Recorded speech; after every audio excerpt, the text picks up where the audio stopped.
Thank you. Well, you heard Matt Gonzalez and Dave's great songs. It's hard to find better lyrics than he puts together. And I want to thank both of them on that.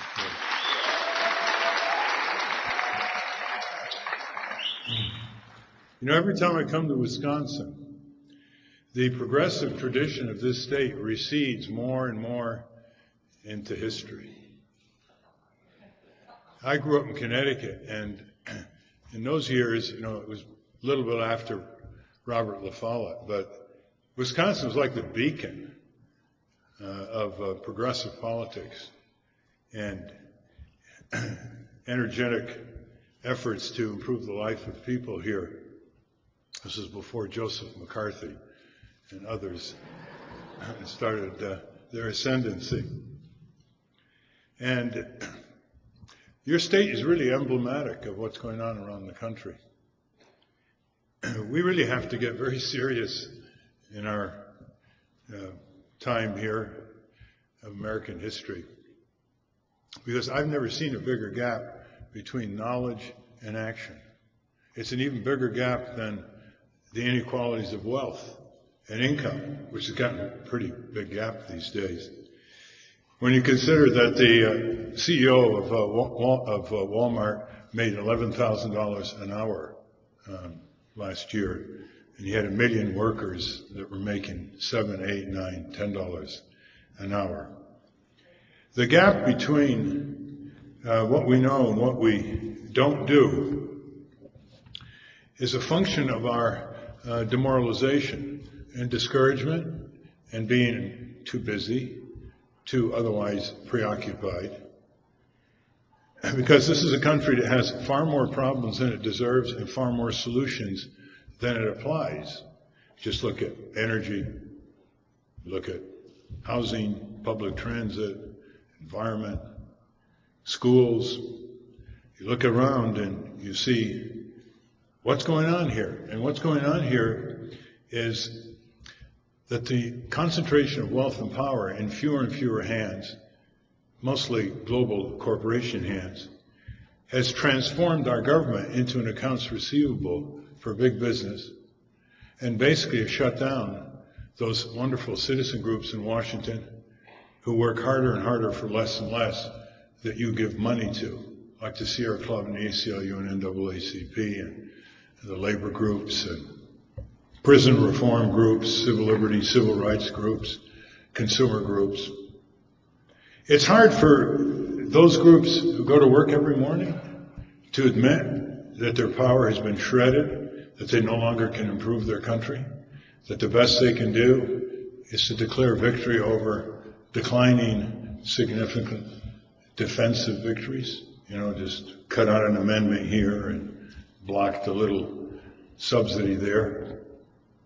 So we have to start in presidential politics with ourselves. Just look at the Nader Gonzalez agenda. If you look at it, you'll have a following pattern of reactions. I'm going to just go through the list very, very quickly and watch your reactions. Adopt a single-payer health insurance system, full Medicare for all, with free choice of doctor and hospital, public funding, private delivery, cost and quality controls. Cut the huge, bloated, wasteful military budget.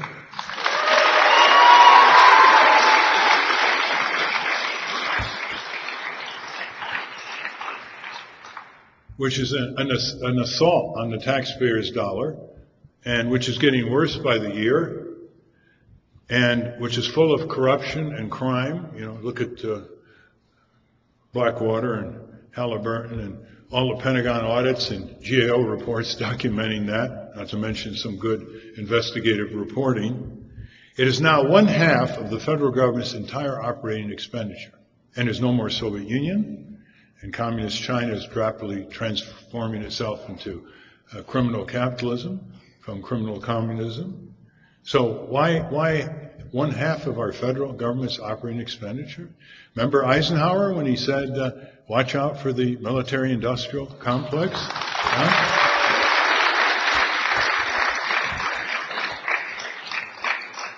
It was Douglas MacArthur in 1957, a retired general, that we all remember, who said the government always exaggerates foreign threats in order to gain more power and more money. He was talking about the military-industrial complex.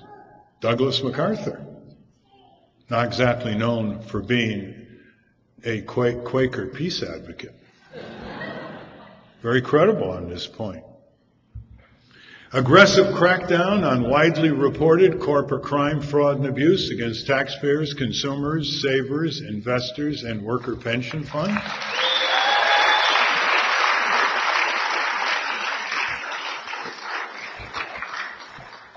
Taxing that which we like the least or dislike the most before we tax human labor and before we tax the necessities of life, like taxing $500 trillion of security derivative transactions this year, as well as the addictive industries, the gambling industry, carbon tax on polluters. I mean, why do we first tax human labor and necessities before we tax things we want to repress and we want to have decline? Opening up the presidential debates, you heard about that from Matt.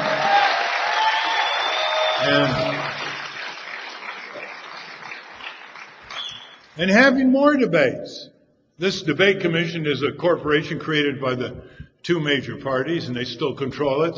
They did it to get rid of the League of Women Voters, 1987, which used to sponsor presidential debates. And they don't want anyone else on the stage. So where are all these leading citizen groups in our country?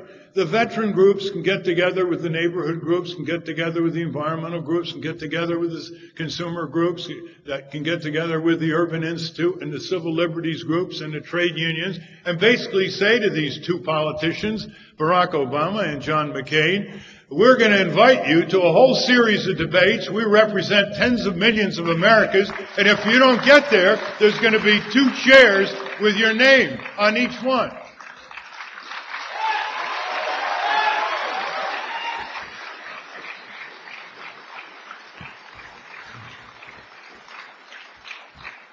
Impeach Bush and Cheney, the most multiply impeachable presidency in American history.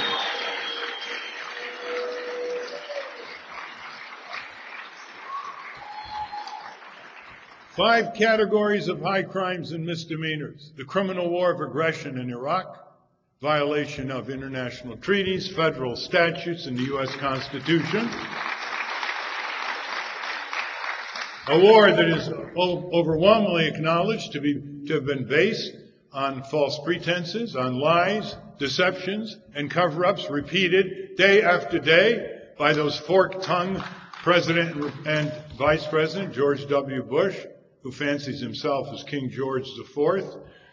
He has had hundreds of signing statements which have been ruled a violation of the U.S. Constitution by a report from the American Bar Association itself, a very conservative bar association of 400,000 lawyers.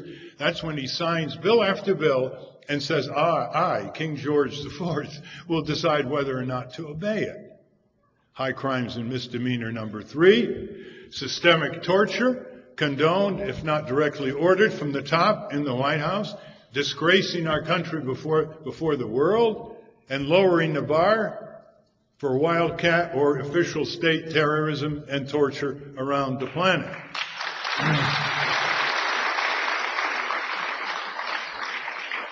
Fourth, high crimes and misdemeanor number 4, arresting thousands of Americans and throwing them in jail without charges and without providing them with attorneys, often without even notifying their relatives.